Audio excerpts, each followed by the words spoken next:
तो दोस्तों, ऑपरेशन सिंदूर के नाम से इंडिया ने आज रात को पाकिस्तान में एक ऑपरेशन लॉन्च किया, जिसके बदले में पाकिस्तान के 9 जगह को जो है मिसाइल हिट किया गया है। और कश्मीर में अभी अभी थोड़ी देर पहले पाकिस्तान का F-16 जो है वो क्रैश कर गया है और पाकिस्तान के अंदर एक कयामत सी ढा गई है आज रात को। पाकिस्तानी आर्मी और पाकिस्तान के अवाम को ये लग रहा था कि भाई ये मजाक कर रहा है इंडिया हमारे साथ, वार के मीम्स बनाए जा रहे थे, तुम पानी रोको हम खून बहा देंगे, तुम हमला करके देखो हम पूरे भारत को उड़ा देंगे। लेकिन भारत ने पूरी प्लानिंग से पूरा बिल्कुल जो है पिन टारगेट था, किसी सिविलियन को नहीं मारा, जैश के ठिकानों को निशाना बनाते हुए अजहर मसूद की खबर आ रही है कि अजहर मसूद भी जो है वो बंबू हो चुके हैं बहावलपुर में। कश्मीर के पहलगाम में जो पाकिस्तान ने हिंदुओं को चुन चुन कर उनकी पहचान की वजह से मारा था, उसी दिन यह तय हुआ था कि कुछ बहुत बड़ा होगा। और अब भारत ने पाकिस्तान को ऑपरेशन सिंदूर के जरिए ऐसा जख्म दिया है जो पाकिस्तान की आने वाली नस्लों को भी डराएगा।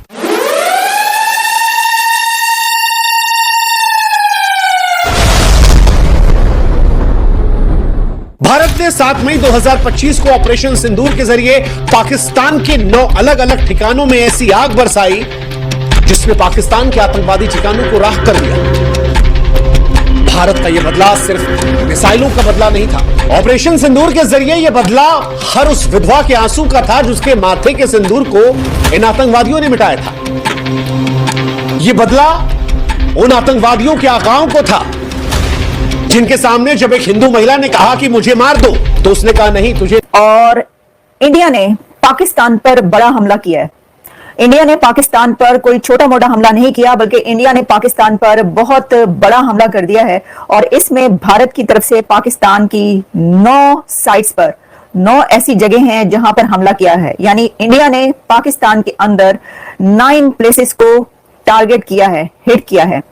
भारत का यह हमला अब से कुछ घंटे पहले शुरू हुआ आधी रात के वक्त। और इस हमले में अभी तक पाकिस्तान के अंदर उन जगहों पर बहुत ज्यादा तबाही आ चुकी है जहां पर ये स्ट्राइक्स की गई हैं, क्योंकि भारत की तरफ से ये एयर स्ट्राइक्स हैं। इंडिया ने ये एयर स्ट्राइक्स की हैं। ये फजाई हमला है इंडिया की तरफ से, जिसमें ड्रोन्स के जरिए देखा जा सकता है कि उन टारगेट्स को निशाना बनाया गया है, उन प्लेसेस को निशाना बनाया गया है जहां पर यह कहा जा रहा है कि मसूद अजहर और हाफिज सईद के ठिकाने हैं। तो मसूद अजहर और हाफिज सईद के ठिकानों पर भारत की तरफ से एक बड़ा हमला हुआ है। इस वक्त तक हमारे पास जो खबरें आ रही हैं, जो कि हमारे पास पूरी दुनिया से इस वक्त मेरे सामने जो इंटरनेशनल मीडिया है, इंडियन मीडिया है, पाकिस्तान मीडिया है, उसमें क्या क्या कुछ कहा जा रहा है ये हम आपके सामने रखते हैं। भारत ने 2 फ्रंट के साथ में इस पूरे के पूरे हमले को बहुत ही रणनीति के साथ आगे बढ़ाया। एक तरफ सेना को उन्होंने टारगेट पर रखा, यानी सेना टारगेट तय करके उसको अटैक कर रही थी, आतंकी जो भी हेडक्वार्टर्स थे, जो उनके लॉन्च पैड थे। दूसरी तरफ डिप्लोमेटिक चैनल्स उसी वक्त ऑन कर दिए गए थे और जो बड़े देश हैं, जो मित्र देश हैं भारत के, उनको अपने भरोसे में लिया गया। हालांकि ये काम 15 दिन से ही शुरू हो चुका था, लेकिन जैसे ही अटैक हुआ उसके बाद सबसे पहली प्रतिक्रिया अमेरिका की आई है। अमेरिका ने भारत का इस पूरे मामले में समर्थन किया है। मुझे लगता है कोई देश ऐसा बचा नहीं है जो पाकिस्तान के साथ जाके खड़ा होगा। एक तुर्की को छोड़ करके कोई भी देश पूरे विश्व में सामने ठीक से नहीं आ रहा है। तुर्की का भी बयान आया नहीं, तुर्की का सिर्फ एक मामला है। लेकिन जो आप बात कर रहे थे ना कि भारत के फैसले का, भारत का एक फिल्म आई थी जिसमें सनी देओल का एक बड़ा मशहूर डायलॉग था, एक एक को मारूंगा, सबको मारूंगा, चुन चुन कर मारूंगा, सातों को एक साथ मारूंगा। आज भारत ने वही किया है, उसी तरीके से किया है। ये भी एक जो है, जब भारत के उत्साह की बात होती है और जब भारत के एक्टिविटी की बात होती है, अभी हमारे साथी कह रहे थे कि जिस तैयारी आज की नहीं है, ये उनकी तैयारी, इन्होंने हमला कर दिया, निर्दोष लोगों को मार दिया, लेकिन भारत ने पूरी तैयारी पिछले कई वर्षों से, चाहे वो नाविक का मामला हो, चाहे वो भारतीय सेना को सुदृढ़। तो बंकर के भीतर किसी घनी बस्ती में छिपाए गए आतंकवादियों को, क्या यह भी मुमकिन है वहां पर भी कुछ, वहां भी कार्रवाई हो चुकी हो? नहीं, बिल्कुल। ये देखिए इन्होंने चुन चुन के, अब देखिए जैसे जैसे दिन बीतेगा हमारे पास रिपोर्ट्स आएंगी। तो सबसे बड़ी बात है, मैं बार बार जो दर्शक हैं हमें देख रहे हैं यहाँ पे, मैं बार बार दर्शकों से ये बोलूंगा कि पाकिस्तान से बहुत ज्यादा फेक न्यूज आएगी। आप किसी भी पाकिस्तानी हैंडल में, आपको बताता हूं क्यों, ये सारे के सारे पाकिस्तानी आर्मी के पेड हैं, ये पेड टट्टू हैं पाकिस्तानी आर्मी के, और ये वो लोग हैं जिनको पाकिस्तानी आर्मी पैसा देती है, धमकाती है। तो ये हमने भारत के राफेल गिरा दी, हमने भारत का ब्रिगेड हेडक्वार्टर ध्वस्त कर दिया, हमने भारत के इतने फौजी ये सारे की सारी फेक न्यूज है, ये फ्रॉड है, और ये इसी छलावा बात की है, विश्वास मत करना। इसको इस तरीके से बता सकते हैं हमारे दर्शकों को कि पाकिस्तान ने ये बताया है अपने यहाँ पे लोगों को कि 71 में तो हम विजयी हुए हैं, नहीं बताते 93 आज की बात बता रहा हूं, आज की बात बता रहा हूं। वहां के बहुत सारे हैंडल ये ट्वीट कर रहे हैं कि पाकिस्तानी एयरफोर्स ने श्रीनगर में जाके बम गिराया, लीजिए, और कह रहे हैं कि हमने श्रीनगर हवाई अड्डे को ध्वस्त कर दिया है। वो ऐसा कह रहे हैं, नहीं कह देंगे। और लेकिन ये जो चेहरा है ना, इस चेहरे ने हिंदुस्तान को बड़ी तकलीफें दी। हिंदुस्तान ये चेहरा देखता है और सुनता है, और आज इसके ठिकानों को सुलगा दिया गया, ऐसा सुलगाया है कि अभी महीनों धुआं उठेगा। ये जरा बता दीजिए क्या हुआ है उधर, और जरा ऑप्शन देख लीजिए। अनकोट गलती से, जिसके लिए माफी भी मांगी गई कि भाई साहब बहुत बड़ी गलती हो गई, हमने ब्रह्मोस फायर कर दिया आपकी ओर, गलती से चला गया। तभी मैं सोच रहा था, मैंने कभी ब्रह्मोस नहीं चलाया अपने करियर में, ना मैंने लाइव ब्रह्मोस देखा अपने आगे कभी, बाय द वे। लेकिन जब इन्होंने बोला कि ब्रह्मोस चल गया, मैंने बोला ब्रह्मोस जैसा वेपन अपने आप कैसे चल सकता है। ये तभी से इनके एयर डिफेंस टेस्ट कर रहे थे, they were testing Pakistani air defences for a very long time, और अब जाके इन्होंने आज सुबह अर्ली मॉर्निंग इन्होंने प्रसाद पकड़ा दिया। मैं आज कोई भारत में गुड मॉर्निंग नमस्ते कोई मत बोलना भाई, कोई मत बोलना। आज सिर्फ एक ही चीज है, आज है हर हर महादेव। आज मिलो बोलो हर हर महादेव। आज हर हर महादेव का दिन है, और अभी ये ऐसे बहुत सारे दिन आने वाले हैं। अगर ये पहली किस्त जारी हुई है, ये पहली किस्त जारी हुई है, और अभी थोड़ी देर में दर्द कितना है और झूठ कितना फैलाने की कोशिश होती है वो आपके सामने आने लगेगा। श्रीनगर एयरपोर्ट से एक बड़ी खबर आपको यह भी बता दूं कि सेना ने एयरपोर्ट को पूरी तरीके से अपने कंट्रोल में ले लिया है। श्रीनगर एयरपोर्ट पूरे तरीके से अभी आर्मी के कंट्रोल में है, और आर्मी वहां से ऑपरेट कर रही है। और उधर आपको मालूम ही है, और ये खबर भी देखिए जरा, श्रीनगर एयरपोर्ट ये जो पूरे तरीके से अब सिक्योरिटी एजेंसीज ने अपने कब्जे में ले लिया है। सेना जाहिर है अभी को देखते हुए यहां से बहुत बड़े यहां के इस्तेमाल को ज्यादा अब इस समय आर्मी की जरूरत है, इसलिए उसके वो अपने अधिकार क्षेत्र में इसको रख रहा है। हमारे संवाददाता साहिल सोहेल, हमारे संवाददाता अनुज हमारे साथ जुड़े हुए हैं। पहले अनुज के पास चलेंगे, उसके बाद देखिए दूसरे शहरों से भी अब रिएक्शन आने शुरू होंगे। लेकिन अनुज, आपके पास क्या अपडेट है, बहुत जल्दी से दीजिए। जी बिल्कुल, श्रीनगर एयरपोर्ट को आर्मी ने पूरी तरीके से अपने कंट्रोल में ले रखा है, और जाहिर तौर पर आज इसी वजह से जैसे ही ये स्ट्राइक हुआ उसके बाद जरा ऑप्शन देखिए कि मिट्टी में मिला, मिट्टी में दबा, अभी जिंदा है, अंतिम सांस ले रहा है। मुझे लगता है कि ये कहीं मिट्टी के नीचे दबा हुआ है। कैसे? ये छुपा हुआ है कहीं पे। या तो वो मारा गया है तो दबा हुआ है, और या जिंदा है तो किसी बंकर के अंदर छिपा हुआ है घनी बस्ती में। भाई साहब, ये पाकिस्तान के एसेट हैं ये लोग, इनको जो सिक्योरिटी प्रोवाइड करी जा रही है शहबाज शरीफ के लेवल की सिक्योरिटी है इनकी। अब जरा इस चेहरे पर भी आ जाइए, इसके बारे में भी क्या वही लागू है क्या? या तो मिट्टी के नीचे किसी बंकर में, या मिट्टी के नीचे किसी ताबूत। मैं ये रिएक्शन, जैसे ही इंडियन बॉम्ब गिरे, मैं ये सोचना, आप कल्पना कीजिए कि किस तरीके से पाकिस्तानी फौज भागी होगी और बोला होगा, मैं नकल मारने की कोशिश कर रहा हूं कि हफीज साहब बम गिर रहा है, भागे यहाँ भागे। ये हो रहा है वहां, और हफीज को कर दिया अंदर इन्होंने अंडरग्राउंड में। या क्या मालूम इतना प्रिसीजन अटैक था। इतना कहा जा रहा है कि स्कैल्प मिसाइल से हमने हमला किया। क्या मालूम कि ढेर हो गया हो। सर, इसी दौरान एक बड़ी खबर है, देखिए जरा, पाकिस्तान में एयरपोर्ट बंद किए गए, पाकिस्तान में सीमा से सटे एयरपोर्ट बंद कर दिए गए। एयरपोर्ट बंद करो, एयरपोर्ट खोलो, तुम्हारी जो आतंक की दुकान थी उसका बंद हो चुका है, शटर डाउन हो चुका है, और आने वाले दिनों में अभी ये फेज 1 है। अभी इस तरह के और हमले आगे होंगे, इसके लिए भी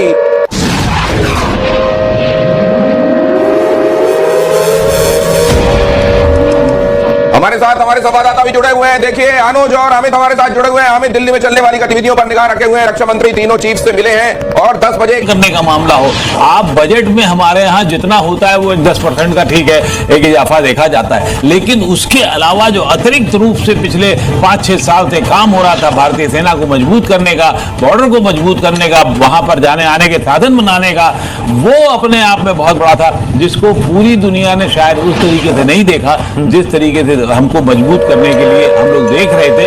वो एक बहुत बड़ी बात है, और आज वही काम आ रहा है। देखिए, एक खबर और आ गई है प्रत्युष, हिजबुल मुजाहिदीन के 2 ठिकानों को भी ध्वस्त किया गया है। मसूद अजहर के तो किए गए, अब धीरे धीरे छन के खबरें आ रही हैं कि हिजबुल मुजाहिदीन के 2 ठिकाने। और सबसे इंटरेस्टिंग बात यह है कि रॉ ने इस पूरे जो ऑपरेशन था उसकी इंफॉर्मेशन को गैदर किया, उसके बाद वो आर्मी के पास पहुंचाया गया। आर्मी को यह पता था कि जिस जगह वो टारगेट कर रहे हैं वहां 30 आतंकी है, वहां 50 आतंकी है, वहां 15 आतंकी है, तो बहुत टारगेट करके मारा गया। जो पूरी दुनिया के लिए सिरदर्द बने हुए थे ये आतंकी संगठन जितने भी हैं, चाहे वो जैश ए मोहम्मद हो, लश्कर ए तैयबा हो, हिजबुल मुजाहिदीन हो, या फिर लश्कर का आउटफिट हो, जो कि अलग अलग नामों से ऑपरेट करता है, उन सबको बिल्कुल टारगेटेड करके मारा गया है। और मैं जो बात आपको सर कह रहे थे ये एक बार और क्लियर करिए इसमें से जैश-ए-मोहम्मद के 4 टारगेट्स थे, लश्कर-ए-तैयबा के 3 टारगेट्स थे और हिजबुल मुजाहिदीन के 2 टारगेट्स थे। बिल्कुल specific intelligence based if strike है। यानी कि इससे एक बात साफ होती है कि लश्कर और जैश ये दोनों के सबसे पहले तो हेडक्वार्टर उड़ाए गए, जो मेन ट्रेनिंग सेंटर या मेन ट्रेनिंग कैंप कहिए उसे उड़ाया गया, छोटे मोटे नहीं बड़े ट्रेनिंग कैंप्स उड़ाया गया। सबसे ज्यादा टारगेट पर वो थे हिजबुल मुजाहिदीन, इसके दो ठिकाने पर। मैं जल्दी से वॉर रूम करूंगा, चंदन के पास कुछ और अपडेट है। चंदन जल्दी से अपडेट बताएं। बिल्कुल प्रत्युष, तो जैसा कि आपने बताया कि लश्कर के ठिकाने, जैश-ए-मोहम्मद के ठिकाने और साथ ही साथ हिजबुल मुजाहिदीन जिसका आका सैयद सलाउद्दीन बैठ करके पाकिस्तान में भारत में हमलों को अंजाम देकर आए, उन सब हैं क्योंकि ये एक बड़ी ही इस वक्त क्रूशियल सिचुएशन शुरू हो चुकी है। हम जानते हैं कि भारत ने कहा था कि वो हमला करेगा, लेकिन ये सोचा जा रहा था कि हमला अभी कुछ दिन लगेंगे। हमने भी जो अभी तक अपने तज्जिए किए उसमें हमने आपको ये बताया कि भारत की तरफ से हमला होगा, लेकिन ये जो हमला है इसको टाइम लगेगा। लगता है कि जब ये आईपीएल खत्म हो जाएगा तब होगा, ऐसा लगता है कि जब तैयारी हो जाएगी, क्योंकि अभी तो ड्रिल स्टार्ट हुई हैं और वहां पर जो वो वाली ड्रिल्स थी जिसमें कि डिफेंस की ड्रिल्स वहां पर भारत में स्टार्ट की गई थी, तो उसके ऊपर जो है वो ये कहा जा रहा था कि अभी कुछ दिन लगेंगे, लेकिन वो कुछ दिन नहीं बल्कि सिर्फ कुछ मिनट लगे हैं। और मैं आपके सामने इस वक्त जो चीजें रख रही हूं आपको ये बताती चलूं कि कहां कहां पर हमला हुआ है और कैसी फुटेजेस इस वक्त हमारे पास आ रही है। ये देखिए जी, आप सुन सकते हैं जब भारतीय तैयारों ने हमला किया है तो क्या हुआ है।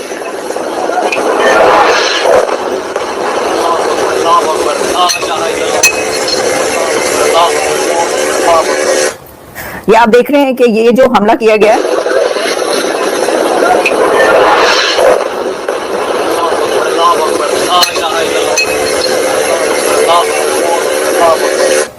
तो वहां पे अल्लाह अकबर के नारे लगाना शुरू हो गए थे लोग जो थे, क्योंकि जो सिचुएशन है वो ये है कि 5 नहीं 6 नहीं 9 भारत ने 9 पाकिस्तान की 9 जगहों को टारगेट किया है। और इसमें सबसे बड़ी बात यह है कि भारत ने जिन जगहों को टारगेट किया है वहां पर वो उन दहशतगर्दों के ठिकाने कहे जा रहे हैं, वो टेरर कैंप्स कहे जा रहे हैं जिनकी तरफ से भारत पर इससे पहले जो मुंबई अटैक हुआ और जो कई एक दहशतगर्द हमले हुए और ये कहा गया कि मौलाना मसूद अजहर और हाफिज सईद के ये टेरर कैंप्स हैं जो ये काम करते रहे हैं, उन कैंप्स पर हमला किया गया है। और आपको एक और बड़ी खबर मैं ये दूं, और वो खबर ये है कि भारत ने पाकिस्तान के कश्मीर पर भी हमला किया है। भारत की तरफ से जो एयर स्ट्राइक्स की गई हैं, जो कि अभी तक मेरे सामने 9 प्लेसेस पर आ रही हैं, उसमें कहा जा रहा है कि जो कश्मीर एरिया है वहां पर भी हमला हुआ है। तो इसका मतलब ये हुआ कि जब हम ये हमला देखते हैं कि भारत की तरफ से सिर्फ एक जगह पर स्ट्राइक नहीं की गई, ये एक बहुत कॉम्प्रिहेंसिव, एक भरपूर हमला है जिसमें 9 जगहों पर टारगेट किया गया है भारत की तरफ से। और इसके अंदर उन दहशतगर्दों के टेरर कैंप्स को निशाना बनाया गया है, जिसमें बहावलपुर की तरफ जो हम आपको बता रहे थे, हमने कई बार बात की कि ये ऐसा क्यों है कि कभी ये कहा जा रहा है कि जो इंडिया है वो कराची की तरफ जाएगा, वो सिंध की तरफ जाएगा, वो जो उसके टैंक्स है इस तरफ जा रहे हैं, तो बहावलपुर की तरफ कई बार बात की गई। तो अब बहावलपुर में जो दहशतगर्दी के कैंप्स भारत की तरफ से कहे जाते हैं कि यहां पर ये दहशतगर्द हैं, उनके ऊपर ये हमला हुआ है। और वहां पर अभी तक जो पाकिस्तान बता रहा है उसमें कह रहे हैं कि 10 के करीब लोग मारे जा चुके हैं अभी तक, जबकि 35 भारतीय सेना ने युद्धम पर थोप दिया, लेकिन ये आवश्यकता क्यों आन पड़ी, जरूरत क्यों आन पड़ी, ये दुनिया ने देखा है। और देखिए आप, ऑपरेशन सिंदूर में टारगेटेड ऑपरेशन लॉन्च हुआ है। आतंक के जहां से आका बैठकर पूरी प्लानिंग किया करते थे उन ठिकानों को टारगेट किया है। और जो ललकार थी पिछले दिनों देश के प्रधानमंत्री की मंशा थी, जो पूरे देश का सेंटिमेंट था, उसके मुताबिक ऑपरेशन सिंदूर लॉन्च हुआ है। ये नाम भी आप देखिए कि कई परिवारों का सिंदूर मिटाया गया था, महिलाओं के सामने उनके मुखिया का, उनके हस्बैंड्स जो थे, पति जो थे, उनका कत्ल किया गया था। और ये एक तरह का मैसेकेयर जो था, इसका जवाब भारत ने दिया। पाकिस्तान अभी भी झूठ बोल रहा है, ये कोशिश कर रहा है बताने की कि एक्चुअली ये नागरिक ठिकानों के ऊपर हमला है, लेकिन पूरी तरीके से अगर आप देखें तो ये एक टारगेटेड अटैक है और इसमें उन्हीं ठिकानों को सीधे सीधे हमला करके साफ करने की कोशिश की गई, जहां से बैठकर आतंकी साजिश रची गई। बेसिकली 5 जगहों के नाम इसमें सामने आ चुके हैं जहां पर यह अटैक हुए हैं, और इसमें बहावलपुर की जो स्ट्राइक थी उसमें 30 आतंकी ढेर हुए, मारे गए हैं यह बताया गया। 55 से ज्यादा इसमें बुरी तरह से घायल हुए। ये बड़े इस वक्त के अपडेट आपको बता रहे हैं। तो पहलगाम आतंकी हमले का बदला ऑपरेशन सिंदूर शुरू हो चुका है। पाकिस्तान के आतंकी ठिकानों पर कार्रवाई शुरू हो चुकी है। 8 सुकोई और 4 राफेल ने एयर स्ट्राइक किया है।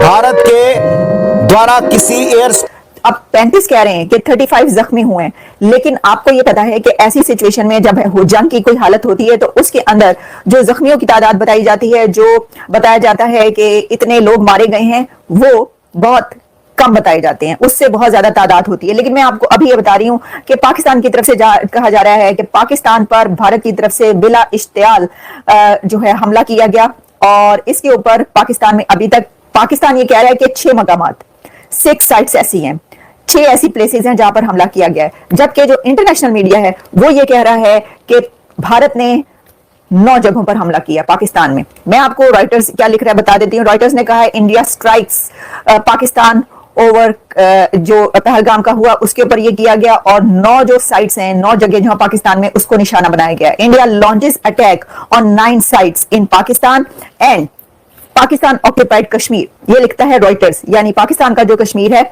वहां पर भी स्ट्राइक्स की गई हैं। फिर इसके ऊपर India strikes, the Washington Post लिखता है India strikes Pakistan after Kashmir attack and raising fears of war. जंग के हालात पैदा हो गए हैं। मैं ये हैरान हूं कि जंग के हालात पैदा हो गए। जंग के हालात और क्या होंगे, ये जंग ही है। ये कहा जा रहा है कि F-16 जो है वो डाउन किया गया, F-16 गिराया गया है इंडियन आर्मी की तरफ से। पाकिस्तान के F-16 भी गिराए गए हैं। India strikes Pakistan, the New York times लिखता है, CNN लिखता है India attack on Pakistan, air space closed around everywhere. और फिर इसमें ये बताया जा रहा है, मैं आपको अच्छा अब जरा थोड़ी सी हम ये जरा सुनते हैं कि क्या कहा जा रहा है इंडिया के अंदर, कैसे ये जो स्ट्राइक्स की गई हैं इसके बारे में क्या कहा जा रहा है, ये जरा देखे लेते हैं। Of an extended range that can hit a target almost 70 kilometers away, and the Scalp cruise missile, also known as the Storm Shadow, that can hit a target more than 500 kilometers away. India has demolished the masjid linked to the Pahalgam terror attack mastermind, the professor of terror Hafiz Mohammed Saeed, a UN designated terrorist. The mosque, which was close to the place where Hafiz Saeed lived, has been taken down. Sources say that mosque was linked to Lashkar-e-Taiba activities. Not just that, the Lashkar-e-Taiba headquarters, the Markaz-e-Taiba, has also been demolished. जैसा आप सुन रहे हैं कि वो कह रहे हैं कि भारत ने लश्कर-ए-तैयबा के जितने मराकज हैं और जितने ठिकाने हैं उन सबको निशाना बनाया है और उनको डिमोलिश कर दिया, उनको बर्बाद कर दिया है। इस वक्त तक जो हमें फुटेजेस मिल रही हैं, हमारे पास अभी कुछ और वीडियोस आती हैं, हम आप तक वो भी पहुंचाते हैं कि कैसे जो है वो ये जो हमले हुए हैं इसके अंदर क्या क्या देखा जा सकता है। जैसे कि मैं आपको और भी कुछ इसके बारे में ये बताऊं कि चलें ये देखते हैं कि पाकिस्तान इस बारे में क्या कहता है। DGISPR की नहीं मारेंगे तुझे और तेरे बच्चों को छोड़ेंगे ताकि तू जाकर हिंदुस्तान को बताए, मोदी को बताए कि हमने तेरे बच्चों को मारा। और अब जवाब दे दिया भारत ने, प्रधानमंत्री मोदी ने जवाब दे दिया। 9 मिसाइलों की गर्जना से रावलपिंडी से लेकर बहावलपुर, मुजफ्फराबाद से लेकर मीरपुर, हर ठिकाने ऑपरेशन सिंदूर सफल। राफेल के अचूक प्रहार से पाकिस्तान में मची खलबली, भारत में जश्न का माहौल। नई दिल्ली, भारतीय वायुसेना ने एक साहसिक और सफल ऑपरेशन को अंजाम देते हुए पाकिस्तान के कब्जे वाले क्षेत्र में स्थित आतंकी ठिकानों पर अचूक हवाई हमला किया है। विश्वसनीय सूत्रों के अनुसार यह कार्रवाई, जिसे ऑपरेशन सिंदूर नाम दिया गया है, भारतीय वायुसेना के उन्नत लड़ाकू विमान राफेल द्वारा की गई। इस सटीक हमले में कई आतंकी शिविरों को सफलतापूर्वक नष्ट कर दिया गया है, जिससे सीमा पार आतंकवादियों की कमर टूट गई है। यह ऑपरेशन ऐसे समय में किया गया है जब सीमा पर आतंकी गतिविधियां एक बार फिर बढ़ने लगी थी और खुफिया एजेंसियों ने पाकिस्तान की धरती से भारत में घुसपैठ की साजिशों के पुख्ता सबूत दिए थे। इन सूचनाओं के आधार पर भारत सरकार ने आतंकवाद के खिलाफ अपनी जीरो टॉलरेंस नीति को दोहराते हुए यह निर्णायक कदम उठाया। सूत्रों ने बताया कि ऑपरेशन सिंदूर की योजना अत्यंत गोपनीय रखी गई थी और इसे वायुसेना के शीर्ष अधिकारियों की निगरानी में अंजाम दिया गया। राफेल विमानों ने लंबी दूरी तय करते हुए दुश्मन की सीमा में प्रवेश किया और पूर्व निर्धारित लक्ष्यों पर सटीक निशाना साधा। इस दौरान भारतीय वायुसेना के अन्य विमानों ने हवाई क्षेत्र में निगरानी और सुरक्षा सुनिश्चित की। हमले के बाद पाकिस्तान की ओर से कोई आधिकारिक बयान जारी नहीं किया गया है, लेकिन स्थानीय मीडिया रिपोर्ट्स में सीमावर्ती इलाकों में तेज धमाकों की आवाजें सुनी जाने की पुष्टि की गई है। माना जा रहा है कि इस अप्रत्याशित कार्रवाई से पाकिस्तान की सुरक्षा एजेंसियां सकते में हैं। भारत में इस सफल ऑपरेशन की खबर फैलते ही जश्न का माहौल है। सोशल मीडिया पर लोग भारतीय वायुसेना के पराक्रम और सरकार के साहसिक निर्णय की सराहना कर रहे हैं। देशभक्ति के नारों और शुभकामनाओं का तांता लगा हुआ है। रक्षा विशेषज्ञों ने इस कार्रवाई को आतंकवाद के खिलाफ भारत की दृढ़ इच्छा शक्ति का स्पष्ट संदेश बताया है।